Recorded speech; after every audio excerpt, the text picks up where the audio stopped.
Você já esteve numa sala onde todo mundo concordava com algo errado e sentiu aquela coisa no fundo do peito que dizia não, mas ficou em silêncio, porque o custo de falar parecia alto demais?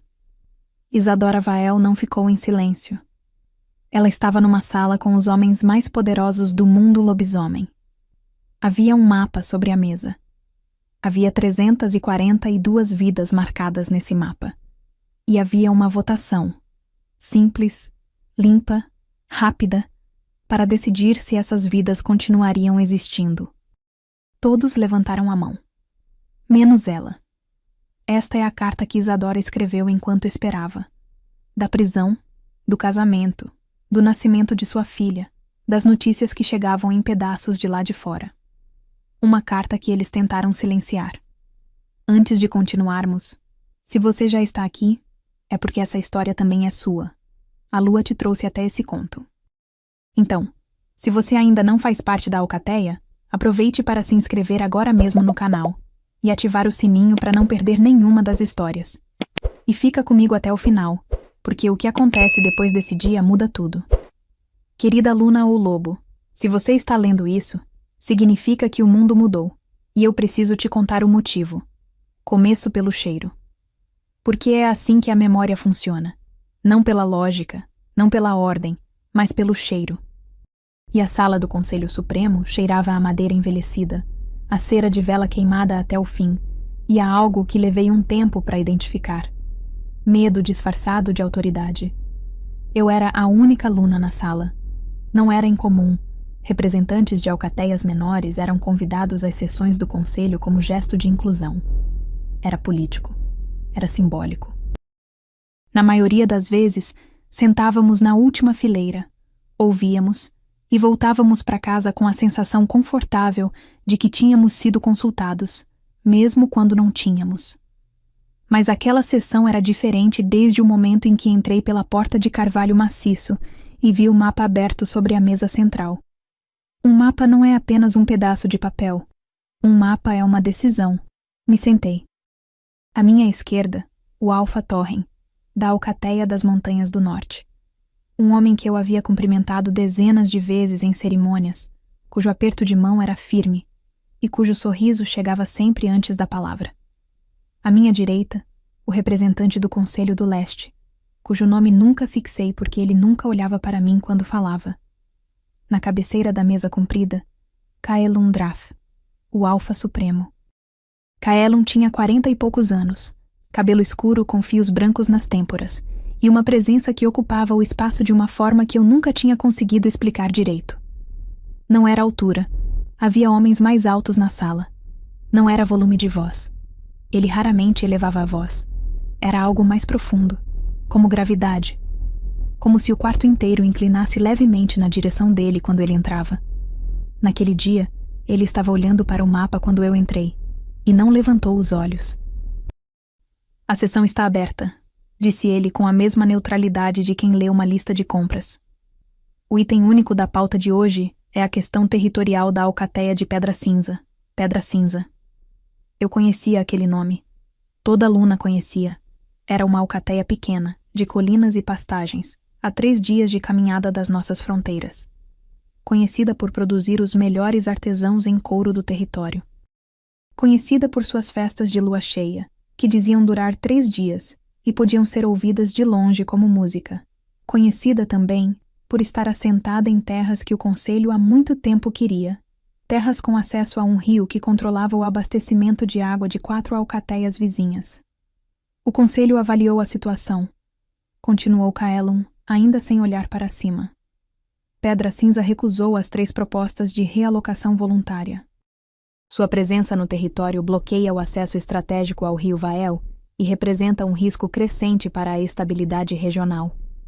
O representante do leste assentiu com uma seriedade que parecia ensaiada.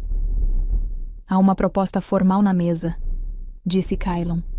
E aí ele levantou os olhos. Não para mim, para a sala inteira, de uma forma que incluía e excluía ao mesmo tempo.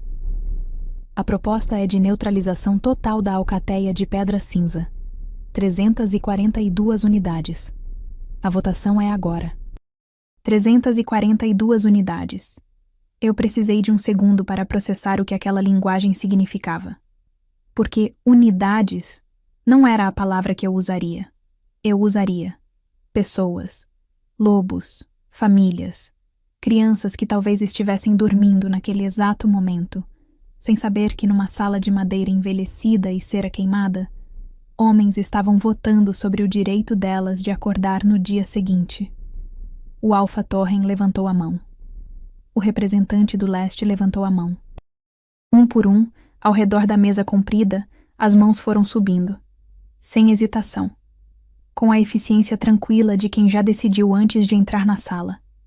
E então chegou a minha vez. Senti minha mão no meu próprio colo. Senti o peso dela. O peso de tudo que ela representava naquele momento. A alcateia que eu representava. Os lobos que confiaram em mim para sentar naquela cadeira. Minha própria segurança. Minha própria vida.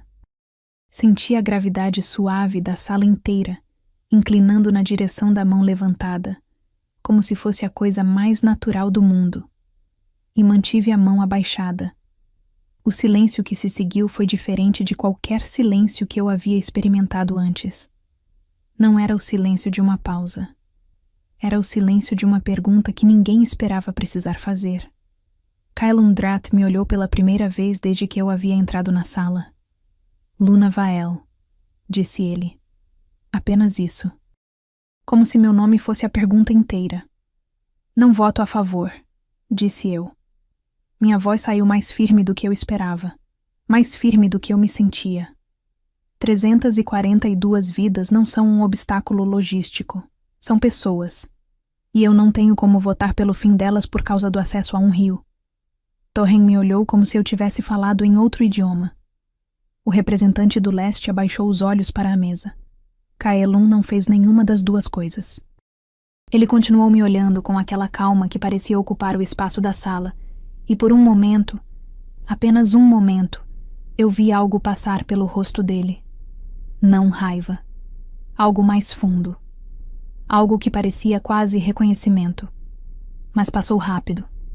A votação passa com maioria, disse ele. A dissidência será registrada. E então, sem elevar a voz, sem fazer um gesto sequer na minha direção, disse mais uma coisa. Solicito que a Luna Vael aguarde ao término da sessão para uma conversa particular. Eu sabia o que aquilo significava. Não precisava ter vivido 40 anos no mundo das alcateias para saber o que significava quando o Alfa Supremo pedia uma conversa particular depois de uma dissidência pública. Mas fiquei. Porque partir teria sido admitir que eu havia errado ao ficar. A conversa durou 11 minutos. Eu contei. Kaelum me recebeu numa sala menor, adjacente à Câmara do Conselho. Havia 2 cadeiras e uma janela com vista para o pátio interno da Torre de Pedra Branca. As pedras irregulares, a luz da tarde entrando oblíqua, uma árvore velha no centro que parecia ter crescido ali por teimosia, porque ninguém havia se dado ao trabalho de arrancá-la. Ele não sentou. O que você fez hoje foi imprudente, disse ele. Não era uma ameaça. Era constatação. Você entende o que a dissidência registrada significa para a sua alcateia? Entendo que significa que alguém votou contra. Respondi. E que isso ficará no registro. E que talvez isso importe um dia. Ele me olhou por um longo segundo. Você é muito jovem para acreditar que registros mudam alguma coisa. E o senhor é muito experiente para acreditar que não mudam. Foi a primeira vez que vi algo que poderia ter sido um sorriso no rosto de Kaelum Drat. Pequeno demais para ter certeza. Grande demais para ignorar.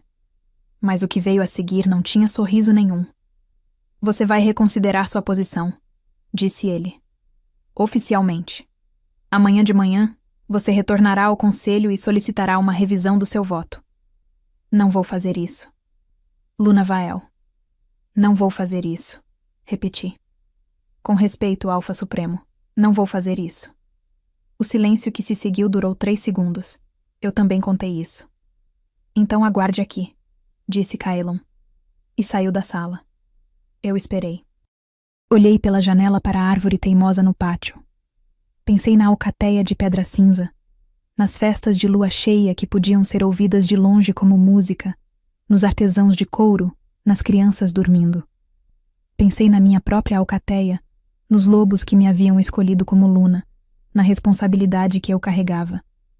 Perguntei a mim mesma, honestamente, se estava fazendo a coisa certa. A resposta foi sim. Mas ser a coisa certa não a tornava fácil. Quando a porta abriu de novo, não foi Kaelum quem entrou. Eram 2 guardas, jovens, uniformizados, desconfortáveis da forma específica de quem recebeu uma ordem que não esperava receber naquele dia. Luna Vael, disse o da esquerda sem me olhar nos olhos. Está detida por ordem do Alfa Supremo, sob acusação de obstrução de decisão soberana do Conselho e risco à segurança territorial. Ele era muito jovem. Devia ter 20 anos, talvez menos. Tinha uma sardinha no pescoço, e as mãos que seguravam o documento tremiam levemente. Como você se chama? Perguntei. Ele finalmente me olhou, confuso. Rael, disse ele depois de uma pausa. Rael Sorn. Tudo bem, Rael. Me levantei devagar, sem gestos bruscos. Pode me levar. Não olhei para a janela de novo ao sair. Não queria levar a imagem da árvore teimosa como a última coisa que eu havia visto livre. Mas levei. Claro que levei. Algumas coisas a gente não escolhe carregar. Elas vêm junto. Vou te contar como a cela fica menor com o tempo.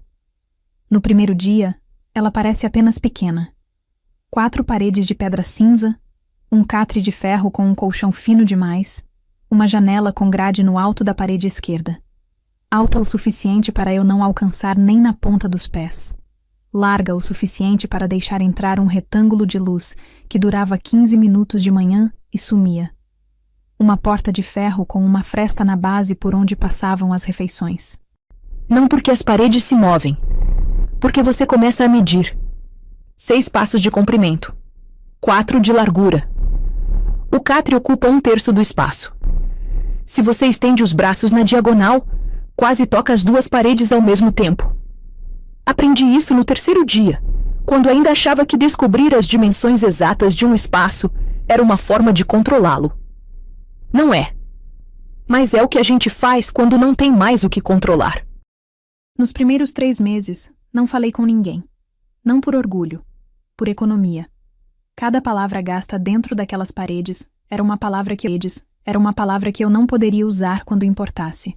No recurso que eu ainda acreditava que viria, na carta que eu começava a compor mentalmente, nas conversas que eu teria com minha alcateia quando saísse.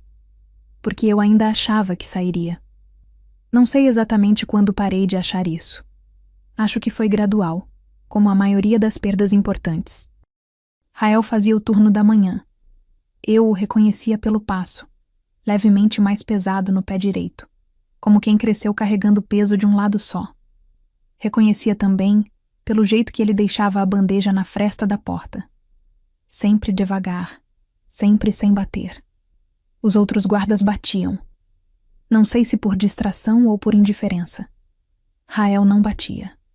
No 92º dia de reclusão, ele falou primeiro. A sopa de hoje está melhor, disse ele do outro lado da porta. Como se estivéssemos tendo uma conversa que havia começado antes. Eu olhei para a bandeja, para a sopa, para a porta fechada entre nós. Está morna, disse eu. É o que eu quis dizer com melhor. Demorei 1 segundo para entender que era humor. E demorei mais 1 segundo para perceber que estava quase sorrindo. Foi assim que começou. Ele não era o que eu esperava de um guarda da Torre de Pedra Branca. Tinha 23 anos. Soube depois.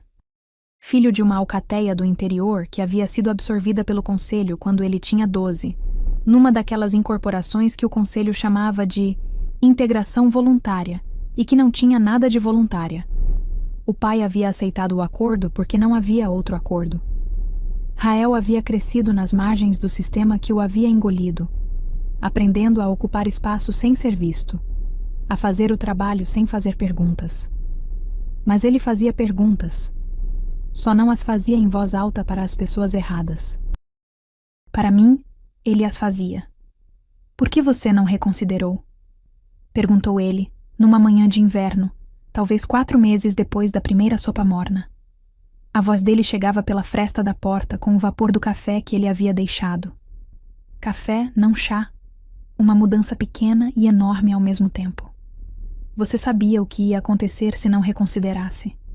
Sabia. Então por quê? Pensei na resposta por um longo tempo. Não porque não soubesse. Porque queria dar a ele a resposta real, não a resposta fácil. Porque existe uma diferença entre fazer a coisa errada e não conseguir impedir a coisa errada, disse eu por fim. Eu não conseguia impedir o que o conselho ia fazer. Mas eu podia escolher não ser parte disso. E essa escolha era a única coisa que ainda era minha. Silêncio do outro lado da porta. Depois, isso não parece suficiente para valer o que está custando. Não precisa parecer suficiente para você. Precisa ser suficiente para mim. Ouvi o barulho da cadeira dele se movendo. Imaginei ele se recostando na parede do corredor, como eu havia percebido que fazia quando ficava parado por muito tempo. Uma postura que dizia: estou aqui, mas não estou completamente aqui. Uma postura que eu entendia. Você não tem medo? Perguntou ele. Tenho medo de tudo, disse eu. Mas o medo não é uma razão, é só um sentimento. A sentença formal chegou no 5º mês. Um documento oficial, lido em voz alta por um oficial do conselho que entrou na cela pela primeira e única vez, leu o papel sem me olhar nos olhos e saiu. A sentença era de reclusão indeterminada, sujeita à revisão trimestral, condicionada à retratação formal da dissidência registrada. Retratação formal. 2 palavras que significavam: diga que errou. Assine um papel dizendo que errou. E você pode ir para casa. Fiquei olhando para a parede por um longo tempo depois que o oficial foi embora. Para as marcas de quem havia estado aqui antes de mim, arranhões que contavam dias, um nome gravado fundo na pedra que o tempo havia desgastado até ficar ilegível. Pensei nessa pessoa. Me perguntei se havia saído. Me perguntei se havia assinado. Me perguntei se havia importado. Naquela noite, quando Rael trocou o turno e passou pela minha cela no caminho para fora, parou. Você leu a sentença, disse ele. Não era pergunta. Li. Isadora. Era a primeira vez que ele usava meu nome. Não Luna Vael, não detenta, não senhora. Isadora. Simples e direto como uma mão estendida. Assina o papel, por favor. Eu o ouvi respirar do outro lado da porta. Ouvi o peso daquele pedido. Não era política, não era ordem. Era um homem de 23 anos pedindo que eu não ficasse presa numa cela de pedra cinza pelo resto da vida. Não posso fazer isso, Rael. Pode. É só um papel. Não é só um papel. Um papel que diz que eu errei e diz que Pedra Cinza merecia o que aconteceu. Eu não consigo assinar isso. Pedra Cinza já foi, disse ele, e a dor na voz dele era real. Você ficar aqui não muda isso. Eu sabia que ele tinha razão. Era a parte que doía mais. Ele tinha razão. A minha reclusão não havia salvado ninguém. O que o conselho havia decidido havia sido feito. E eu estava aqui, numa cela de 6x4, enquanto o mundo lá fora seguia girando sem mim. Mas também sabia de outra coisa. O que aconteceu com Pedra Cinza já aconteceu, disse eu devagar. Mas o que vai acontecer depois ainda não aconteceu. E se eu assinar esse papel, digo ao conselho que pode fazer de novo. Que a dissidência não tem custo real. Que basta esperar o suficiente que qualquer voz que diga não vai ceder. Silêncio longo. Isadora, não vou ceder, Rael. Não porque não tenho medo. Tenho muito medo. Mas porque importa que alguém não ceda.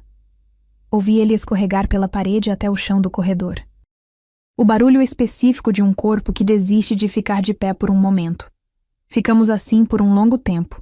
Ele no chão do corredor, eu sentada no catre. Uma porta de ferro entre nós.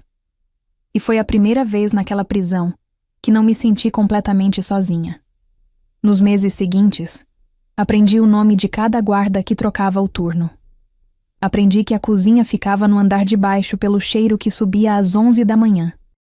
Aprendi que havia pelo menos 2 outras celas ocupadas no meu corredor pelo barulho dos passos noturnos, e que uma delas tinha alguém que chorava baixinho nas terças.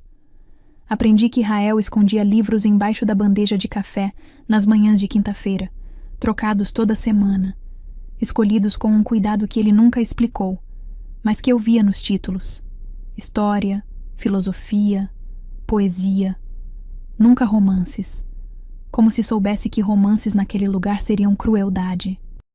Aprendi também que ele sorria diferente quando achava que eu não estava olhando, mais largo, mais jovem, como se o sorriso do trabalho fosse uma versão reduzida do sorriso real. Não sei exatamente quando percebi que o amava. Acho que foi gradual, como a maioria das coisas que importam. O casamento aconteceu numa segunda-feira de outubro, no 18º mês da minha reclusão. Não havia flores. Não havia vestido branco, nem músicos, nem a cerimônia de lua que eu havia imaginado vagamente para mim mesma quando ainda imaginava esse tipo de coisa. Havia a cela. Havia Rael de uniforme, com as mãos levemente trêmulas da mesma forma que haviam tremido naquele primeiro dia na sala do conselho. Havia um guarda chamado Dove, que havia concordado em ser testemunha com uma expressão de quem claramente preferia estar em qualquer outro lugar, e que ficou na porta com os olhos desviados durante a cerimônia inteira. Havia as palavras. As palavras que a gente escolhe quando não tem mais nada além das palavras. Doe, eu sei que isso não é o que você merecia, disse Rael, segurando minhas mãos pelas grades da porta entreaberta, porque era o máximo que as regras da torre permitiam naquele contexto, e Dove havia decidido interpretar as regras com generosidade naquele dia. A voz dele estava baixa, quase sussurro. Sei que você merecia outra coisa. Uma vida diferente. Liberdade. Eu queria ter te dado isso. Você me dá isso, disse eu. Toda manhã de quinta-feira com um livro embaixo da bandeja. Ele fechou os olhos por um segundo. Quando abriu, havia algo neles que eu não sei nomear direito até hoje. Uma mistura de amor e dor, que parecia a mesma coisa vista de ângulos diferentes. Prometo ficar, disse ele. Eu sei. E prometo continuar pedindo que você assine o papel. Ri. Dentro de uma cela de pedra cinza, com uma porta de ferro entre nós e um guarda desconfortável na soleira, eu ri de verdade pela primeira vez em 18 meses. E o barulho do riso naquelas paredes soou estranho e bom ao mesmo tempo, como algo que pertencia ali tanto quanto qualquer outra coisa. E eu vou continuar dizendo não. Eu sei, disse ele. E sorriu.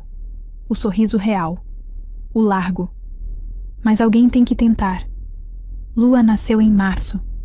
Vou te contar o nascimento sem amenizar, porque você merece a verdade, e porque amenizar seria uma desonra para o que foi. Foi longo.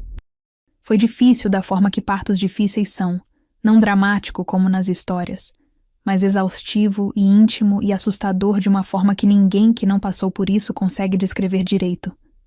Havia uma médica. A torre tinha protocolo para isso, ao menos. Uma mulher de meia-idade chamada Vessa, que entrou na cela com uma competência tranquila que me fez gostar dela imediatamente. Rael ficou do lado de fora durante horas, e eu o ouvia do corredor, os passos indo e vindo, parando, indo de novo. Quando Lua nasceu, o primeiro barulho que ela fez encheu a cela inteira. Não tenho palavras certas para isso. Já tentei, em rascunhos anteriores desta carta, e sempre parece insuficiente. Um choro que era também uma afirmação. Eu estou aqui. Eu existo. Eu sou real. Um barulho que a pedra cinza das paredes não sabia o que fazer com ele, e por isso simplesmente o deixou ressoar. Vessa colocou ela nos meus braços, e eu olhei para o rosto dela. Vermelho, franzido, indignado com a frieza do mundo. E entendi uma coisa que não havia entendido antes. Entendi que eu havia feito a coisa certa. Não porque minha filha me salvaria, ou me libertaria, ou mudaria o que havia sido decidido, mas porque ela era a prova de que a vida continua encontrando jeito. De que você pode plantar algo real no meio da pedra cinza, e ele cresce mesmo assim. De que nenhuma votação, nenhum documento, nenhuma sentença indeterminada consegue parar o que insiste em existir. Rael entrou quando Vessa liberou. Parou na porta. Olhou para mim. Olhou para a lua. Não disse nada por um longo tempo. Depois, Lua, disse ele, em voz muito baixa, testando o nome. Você tinha planejado esse nome, não tinha? Desde o 3º mês. Porque eles podem matar a Luna, disse ele, entendendo. Mas não podem matar a Lua. Ele veio sentar na beira do catre. Olhou para a filha por um longo tempo com aquele olhar que os pais têm quando encontram alguém que acabou de chegar ao mundo e ainda não sabe de nada. Um olhar que é simultaneamente proteção e terror e amor absoluto. E então, muito baixo, sem me olhar. Por favor, assina o papel, por ela. Fechei os olhos. Eu a sentia no meu peito, o peso dela, o calor dela, o cheiro que era o cheiro mais real que eu havia sentido em 2 anos de pedra cinza. Senti a tentação daquele pedido de uma forma que não havia sentido antes. Porque ele tinha razão que as palavras anteriores não tinham. Por ela. Por essa menina que havia nascido numa cela e que merecia crescer vendo o céu inteiro, não apenas um retângulo de 15 minutos pela grade. Mas também pensei noutra coisa. Pensei no que ela aprenderia sobre o mundo se eu assinasse. Que convicção tem preço de validade. Que não significa ainda não. Que basta esperar o suficiente que qualquer coisa cede. Rael. Abri os olhos. Ele me olhava. Se eu assinar esse papel para salvar a mim mesma, que tipo de mãe vou ser para ela? Ele ficou muito quieto. Uma mãe viva, disse ele por fim. E a voz estava partida. Uma mãe viva, que ensinou a filha que princípios têm exceções, quando ficam caros demais. Olhei para a lua, para o rosto dela. Não quero ser essa mãe. O silêncio que se seguiu foi diferente dos outros silêncios. Era o silêncio de alguém que entende. Completamente, finalmente, de uma forma que não deixa mais espaço para discussão. E que mesmo assim não consegue aceitar. Rael ficou naquela cela por horas naquela noite. Não pediu de novo. Mas segurou minha mão por tanto tempo que quando finalmente foi embora, minha pele ainda guardava o calor da dele. Algumas coisas a gente não escolhe carregar. Elas vêm junto. O 3º ano dentro de uma prisão tem uma qualidade diferente dos 2 primeiros. No 1º ano você ainda está com raiva. A raiva é boa. Ela ocupa espaço, ela aquece. Ela dá a sensação enganosa de que você está fazendo alguma coisa só por sentir. No 2º ano, a raiva esfria e vira algo mais pesado e menos útil. Uma espécie de tristeza com dentes. Mas no 3º ano, se você sobreviveu aos 2 primeiros sem ceder e sem quebrar, acontece uma coisa estranha. Você começa a notar o mundo dentro da prisão com uma atenção que só existe quando o mundo de fora deixou de ser uma certeza. Comecei a notar tudo. O jeito que a luz mudava no retângulo da grade conforme as estações passavam, mais baixa no inverno, mais quente no verão, com um ângulo específico de março que batia na parede do fundo e criava uma sombra que parecia uma asa de pássaro por exatos 4 minutos. O barulho que a torre fazia quando ventava forte do norte, uma espécie de respiração nas pedras. O cheiro de terra molhada que subia pelo corredor depois das chuvas de abril, chegando de algum pátio externo que eu nunca havia visto, mas que existia, provado pelo cheiro, real o suficiente. E as notícias. As notícias chegavam em fragmentos, como tudo que importa, nunca inteiras, nunca na ordem certa, sempre exigindo que você montasse o quadro a partir de pedaços que mal se encaixavam. Rael era a fonte principal. Não por descuido, por escolha deliberada, calculada, feita com uma consciência do risco que ele nunca verbalizou, mas que eu via na forma que ele checava o corredor antes de falar, na voz baixa que usava, no jeito que dobrava os pedaços de papel em quadrados tão pequenos que cabiam sob o bordo da bandeja sem serem vistos. Foi assim que soube, no 27º mês da minha reclusão, que a alcateia de pedra cinza não havia sido completamente destruída. O papel era pequeno, arrancado de alguma publicação interna que circulava entre os postos do conselho, dobrado 4 vezes, entregue debaixo de uma tigela de mingau de aveia numa manhã de terça-feira. Levei um tempo para abrir. Tinha aprendido que algumas notícias mudam o que você sabe sobre o passado. E eu não sabia se estava pronta para isso naquela manhã de terça. Abri. A nota dizia apenas: facção interna questiona legalidade. Protocolo de neutralização contestado. Processo em análise. Li 3 vezes. 4. A letra miúda do papel era difícil com a luz que eu tinha, mas cada palavra estava clara o suficiente para mudar algo que havia ficado parado dentro de mim por 2 anos e 3 meses. Eles não haviam conseguido fazer em silêncio o que haviam votado naquela sala de madeira envelhecida. Algo havia dado errado. Alguém havia falado. E agora, havia uma facção dentro do próprio conselho questionando o que havia sido feito, e a única prova concreta de que havia existido dissidência na votação era eu. Eu estava viva, porque eles precisavam que eu existisse para poder apagar minha existência da forma certa. E enquanto o processo estivesse em análise, não podiam me apagar. Quando Rael fez o turno da manhã seguinte, eu estava esperando pela fresta da porta. "Quanto tempo faz que você sabe disso?" Perguntei, antes que ele dissesse qualquer coisa. Uma pausa. O barulho da bandeja sendo pousada devagar no chão. 3 semanas, disse ele. Por que não me disse antes? Porque não sabia o que significava ainda. Ouvi ele sentar no chão do corredor.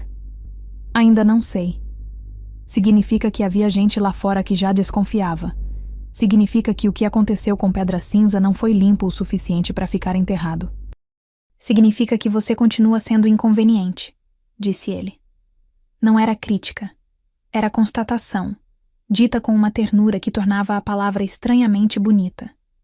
Significa que a sentença pode ser revista ou executada com mais urgência.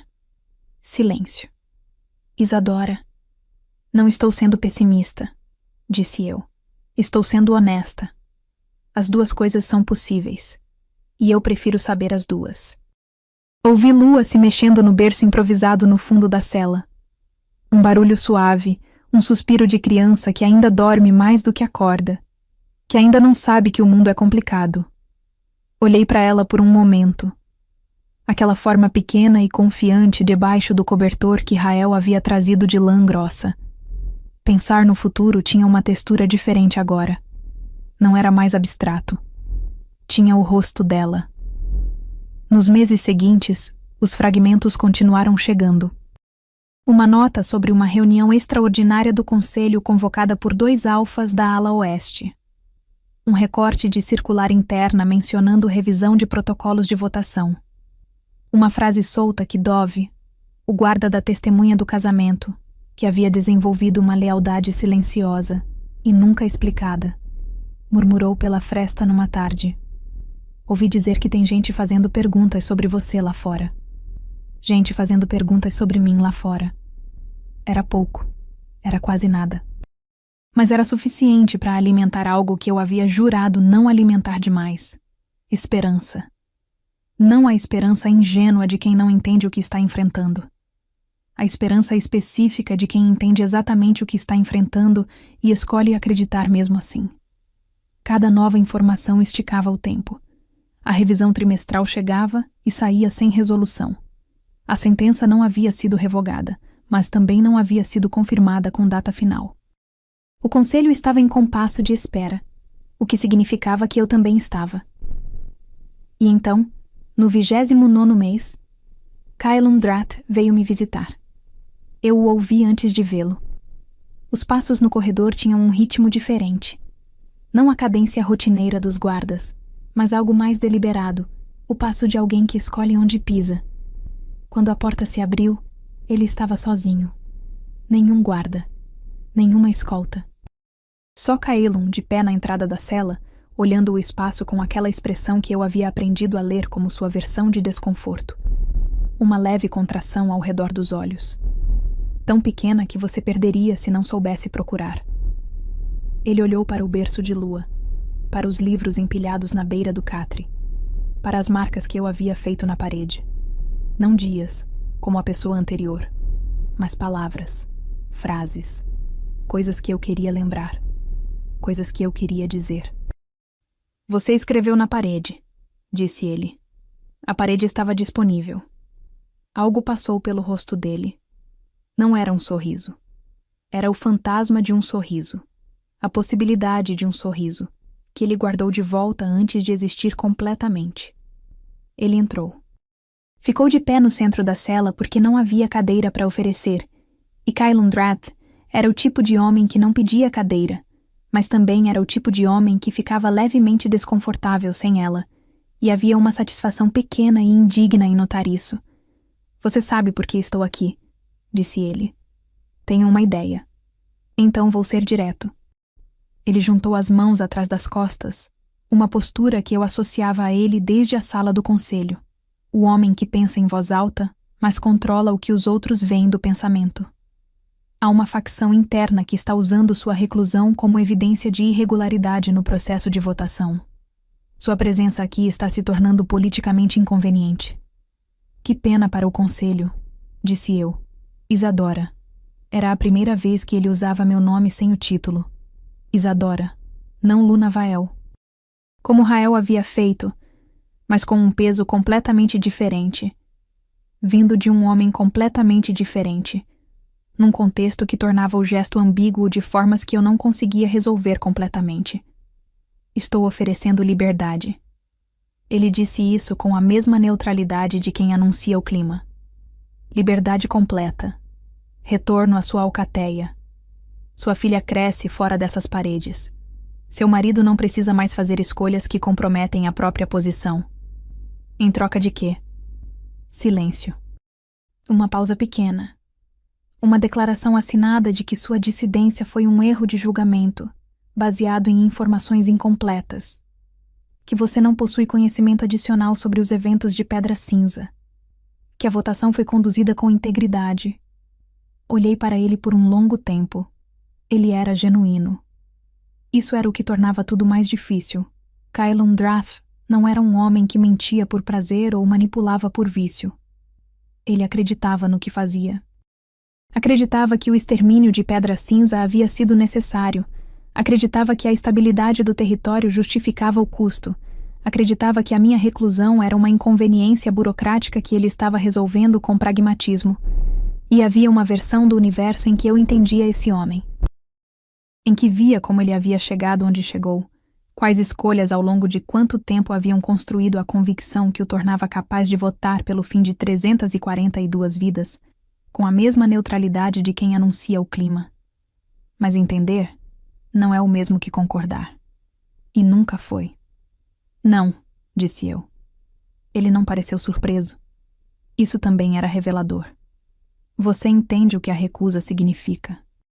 Entendo que significa que a revisão trimestral pode eventualmente chegar a uma conclusão diferente das anteriores. Mantive a voz estável. Entendo que o processo que a facção interna abriu não vai desaparecer só porque eu desaparecer. Entendo que há pessoas lá fora fazendo perguntas que não param de existir só porque o conselho prefere que parem. Há limites para o quanto o processo pode se estender. Há limites para o quanto a verdade pode ser enterrada. O silêncio que se seguiu era diferente dos outros. Era o silêncio de dois pontos de vista que se compreendiam completamente e discordavam completamente, sem espaço para negociação no meio. Kylun olhou para a parede onde eu havia escrito. Ficou olhando por um momento mais longo do que eu esperava. O que está escrito ali? Perguntou ele por fim. Genuinamente, eu disse. Fazer o certo quando ninguém faz não é ingenuidade. É a única coisa que separa uma alcateia de uma matilha selvagem. Deixar de fazer o errado quando todos estão fazendo não é fraqueza. É a coisa mais difícil que uma criatura racional pode fazer nesta terra. Ele leu as palavras na parede em silêncio. Li o rosto dele enquanto ele lia. A contração ao redor dos olhos, a linha da mandíbula, alguma coisa que não sei nomear, mas que parecia por um segundo muito próxima de pesar. Depois se virou para mim. Você é a pessoa mais teimosa que já conheci, disse ele. Obrigada. Saiu sem responder. O barulho dos passos se afastando pelo corredor, deliberados, controlados, e depois o silêncio da torre fechando o espaço atrás dele como água. Rael entrou 10 minutos depois. Eu sabia que ele havia visto Kailum sair. Sabia pelo jeito que abriu a porta. Mais rápido do que o normal, com uma urgência contida que ele estava claramente tentando controlar e não conseguindo completamente. O que ele queria? Perguntou, antes mesmo de entrar. O que você acha que ele queria? Ele entrou. Fechou a porta atrás de si com cuidado. O cuidado específico de quem está com raiva e não quer que a raiva apareça no barulho das coisas.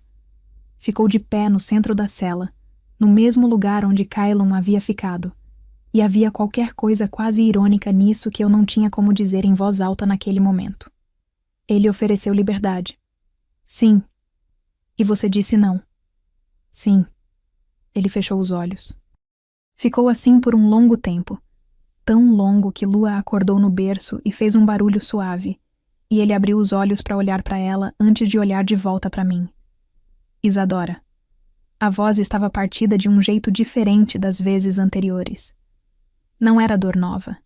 Era dor velha chegando num novo nível, a dor de alguém que havia esperado por uma decisão diferente por quase 30 meses e que estava compreendendo finalmente que essa decisão nunca viria. Por favor, eu estou pedindo. Não pelo conselho, não pela política, não pela história. Estou pedindo por nós, por Lua, por mim. Me levantei do catre, fui até ele, pus as mãos no rosto dele, as duas, como havia feito no dia do casamento pelas grades. Senti a linha da mandíbula, a tensão nos músculos, o calor da pele dele que era sempre alguns graus mais quente que a minha. Olha para mim, disse eu. Ele olhou. Você sabe quem eu sou, disse eu. Você me conhece. Não a Luna, não a presa, não a dissidente. Eu. Você sabe que tipo de pessoa eu sou. É exatamente por isso que estou pedindo. Havia uma lógica cruel nisso. Que ele me amava exatamente por ser quem eu era. E que ser quem eu era tornava impossível ser o que ele precisava que eu fosse. Que o amor e a dor vinham da mesma fonte, inseparáveis. Se eu assinar esse papel, disse eu com voz baixa, a pessoa que você ama deixa de existir. Você vai ter a mulher de volta. Mas não vai ter a mulher. Vou ser só um eco do que eu fui. Vou ter vendido minha alma e minha integridade no processo. E como eu olharia nos seus olhos da mesma forma depois disso? Ele entendeu. Vi no rosto quando entendeu. Não concordância. Nunca seria concordância. Mas compreensão. A diferença entre as duas coisas é enorme, e ele as conhecia bem. Então o que eu faço? Perguntou ele. Genuinamente. Como alguém que não tem mais respostas e está pedindo ao único lugar onde ainda espera encontrar uma. Fica, disse eu. É o suficiente. É mais do que suficiente. Ele puxou meu rosto contra o peito dele. Ficamos assim por um tempo que não medi. Não havia utilidade em medir. E havia uma liberdade estranha em deixar de medir uma coisa só. Do berço, Lua fez um barulho que era quase palavra. Ainda não era palavra. Ela tinha menos de 1 ano. Palavras ainda eram futuro. Mas tinha a forma de palavra, a intenção, a vontade de comunicar algo que ela ainda não tinha os instrumentos para comunicar. Rael riu contra o meu cabelo. Ela aprende com a mãe, disse ele. O quê? A tentar dizer algo que o mundo ainda não está pronto para ouvir. Fiquei quieta por um momento. E então pensei, talvez seja exatamente isso. Talvez seja exatamente isso que estou fazendo. Tentando dizer algo que o mundo ainda não está pronto para ouvir. Mas que vai estar. Que tem que estar. Porque as palavras ditas com clareza, mesmo sem plateia, deixam rastro. Elas se movem. Elas encontram o momento certo depois que quem as disse já foi embora. Foi naquela noite que comecei a escrever esta carta de verdade. Não os rascunhos anteriores. Não os pensamentos avulsos que eu havia jogado no papel ao longo dos meses. Esta carta. Endereçada a você, que ainda não nasceu. Ou que já nasceu, mas questiona tanto este mundo, que vai ler isso num futuro que eu não vou ver, mas que existe. Tenho certeza que existe. Porque precisa existir. Você precisa existir. A revisão trimestral do mês seguinte chegou com uma novidade. A facção interna havia formalizado um recurso.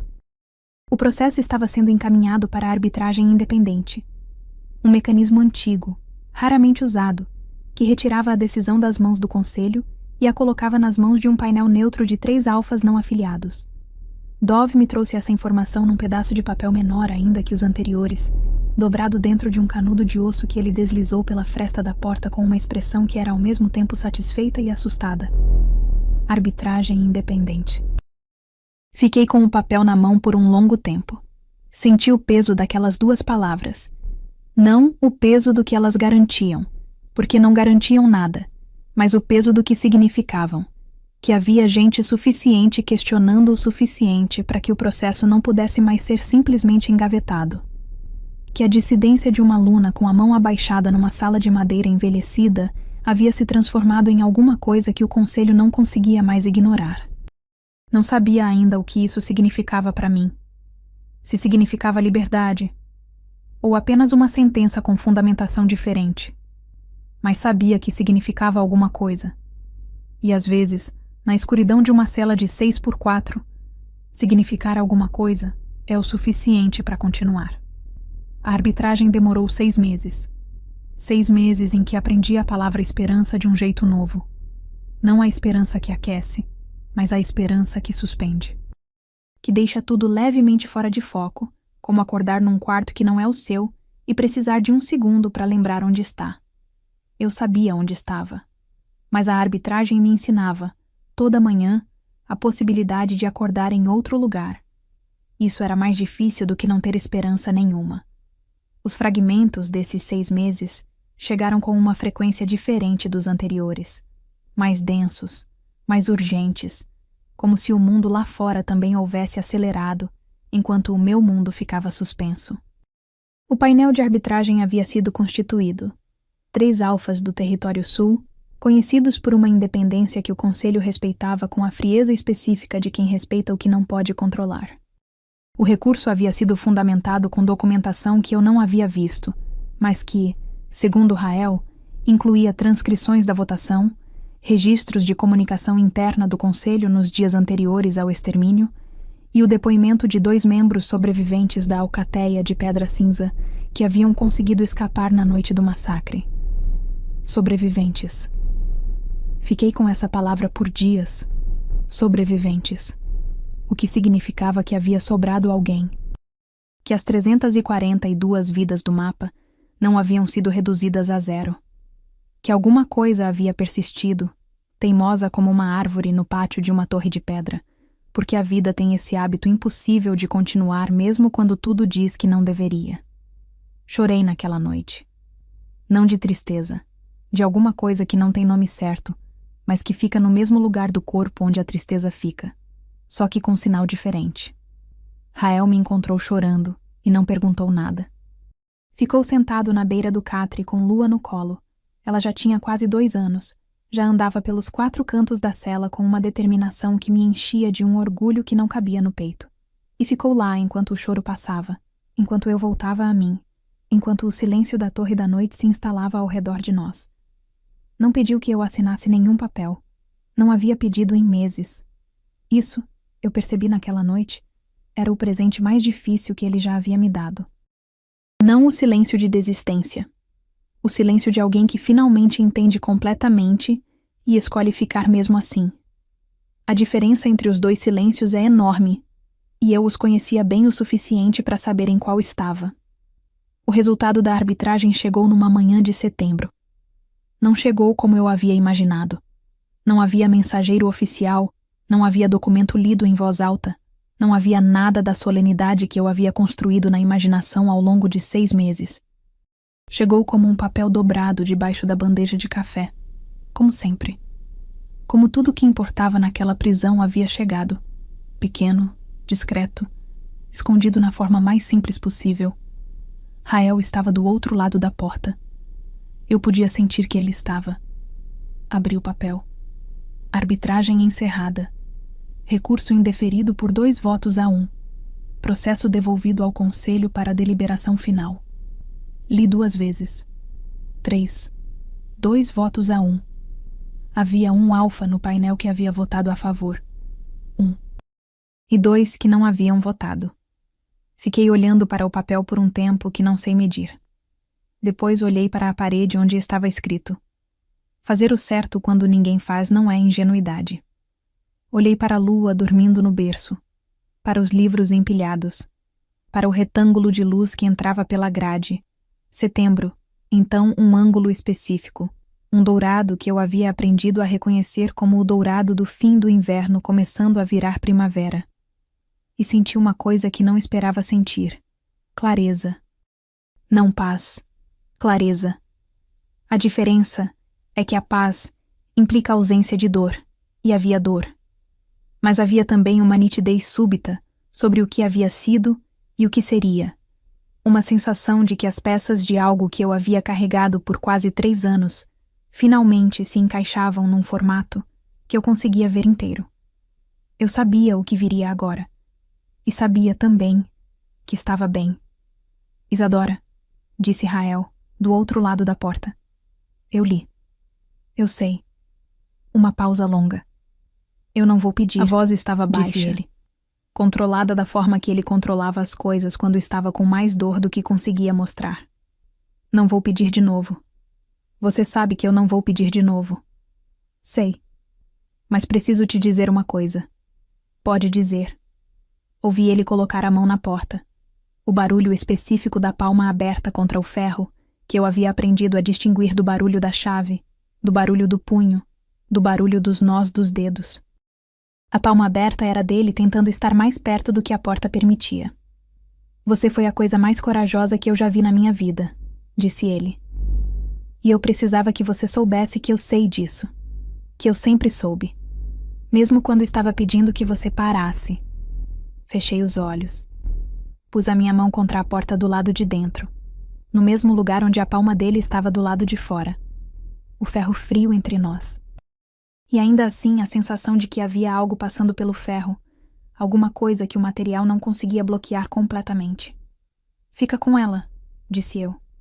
Quando eu não puder mais ficar. Fica com ela e conta pra ela. Vou contar. Tudo. Conta tudo. A votação, a mão abaixada, a sopa morna, o casamento, os livros de quinta-feira. Conta que ela nasceu numa cela e que o choro dela encheu as paredes de pedra cinza de um jeito que elas não sabiam o que fazer. Vou contar, repetiu ele. E havia uma promessa nessas 2 palavras que era diferente de qualquer promessa que ele havia feito antes.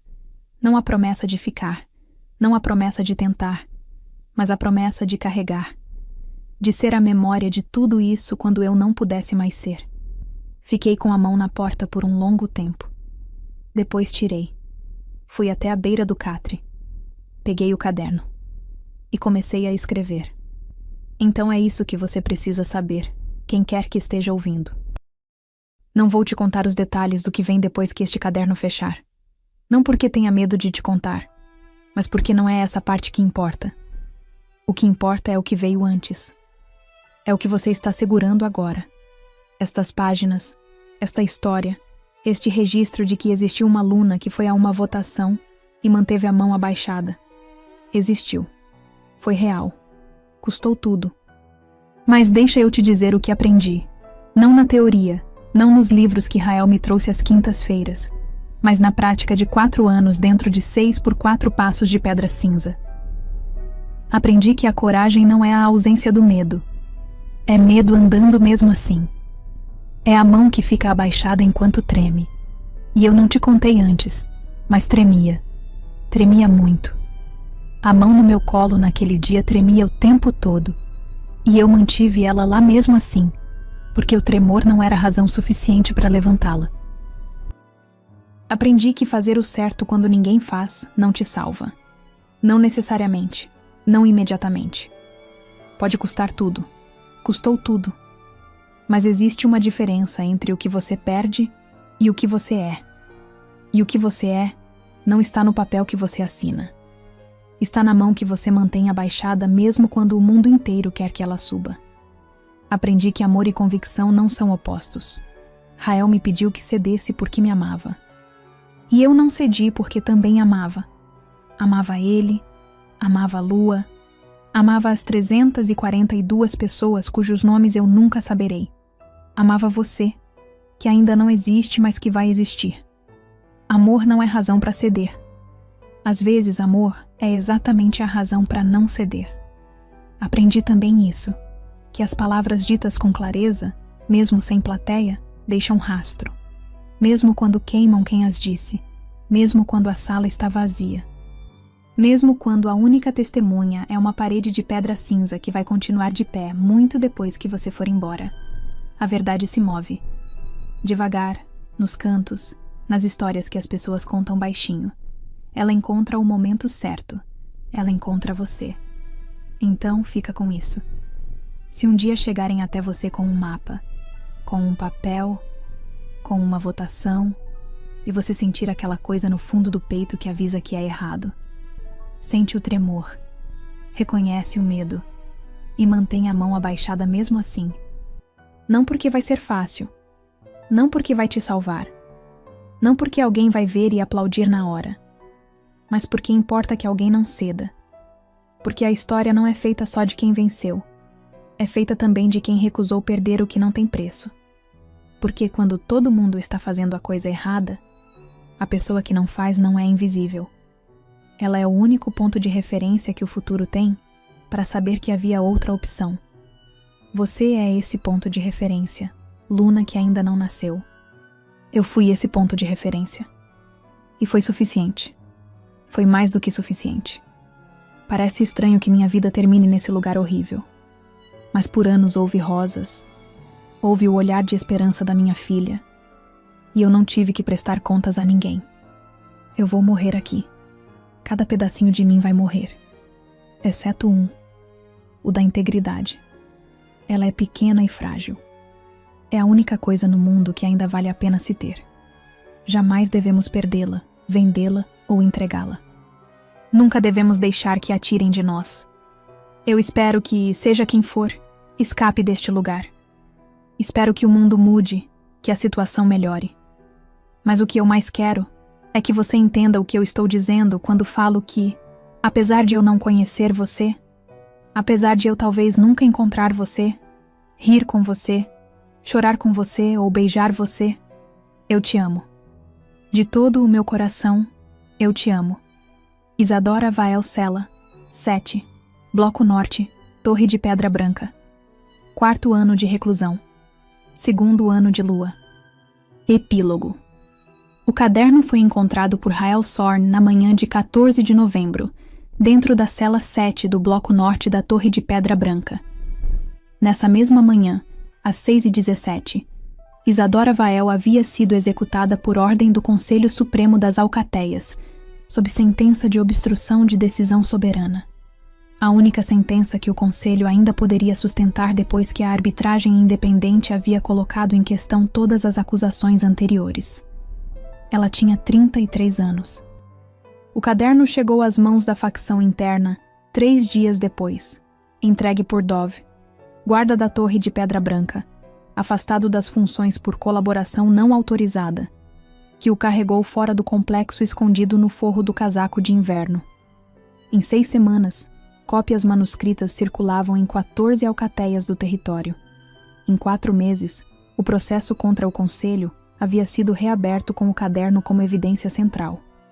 Em 8 meses, Kaelon Drath renunciou ao posto de Alfa Supremo sem declaração pública de motivos. Os membros do Conselho são afastados, e em alguns meses recebem sua punição. A Alcateia de Pedra Cinza, 108 sobreviventes, que haviam vivido dispersos em território neutro por quase 4 anos, retornou às suas terras em março do ano seguinte. Lua Sorn cresceu fora das paredes da torre. Soube de tudo. Conta-se que, ao assumir o posto de Luna da Alcateia de Cinza Serra aos 22 anos, Lua Sorn repetiu as palavras gravadas na parede da cela 7 antes de receber o título. As mesmas palavras que sua mãe havia escrito na pedra durante o 3º ano de reclusão, que ninguém havia apagado, que a torre havia preservado sem querer, como preserva tudo que a pedra cinza absorve e não sabe soltar. Desde então, é o juramento que toda nova Luna faz antes de assumir seu posto. Fazer o certo quando ninguém faz não é ingenuidade. Deixar de fazer o errado quando todos estão fazendo não é fraqueza. É a coisa mais difícil que uma criatura racional pode fazer nesta terra. É o suficiente. É mais do que suficiente. Isadora Vael nunca foi solta. Mas o que ela escreveu naquele caderno de cela, com a mão que recusou subir, com a voz que recusou calar, mudou o mundo. Não de uma vez, não com fanfarra, mas da única forma que a verdade muda as coisas, devagar, pelos cantos, até chegar onde precisava chegar. Se essa história ficou com você, se você sentiu aquela coisa no peito quando a mão dela não subiu, quando Rael disse eu sei disso, quando Lua repetiu o juramento na pedra, então ela fez o que veio fazer. O legado de Isadora Vael também vive em você. E se puder, siga o seu juramento todos os dias. Faça o que é certo, ainda que ninguém esteja fazendo, e recuse o errado, mesmo que todo mundo o faça. Essa história não é sobre tristeza, é sobre força e coragem. Para enfrentar o mundo e torná-lo um lugar mais justo, ainda que seja lutando contra esse próprio mundo. Deixa aqui nos comentários. Você conseguiria fazer o que ela fez? Manter a mão abaixada quando o custo é tudo? Um like se a resposta for: eu tentaria. Compartilha se você conhece alguém que precisava ouvir essa história hoje. E se inscreva para não perder a próxima, porque a Alcateia precisa de mais Isadoras. O mundo precisa de mais Isadoras. Até a próxima, Alcateia.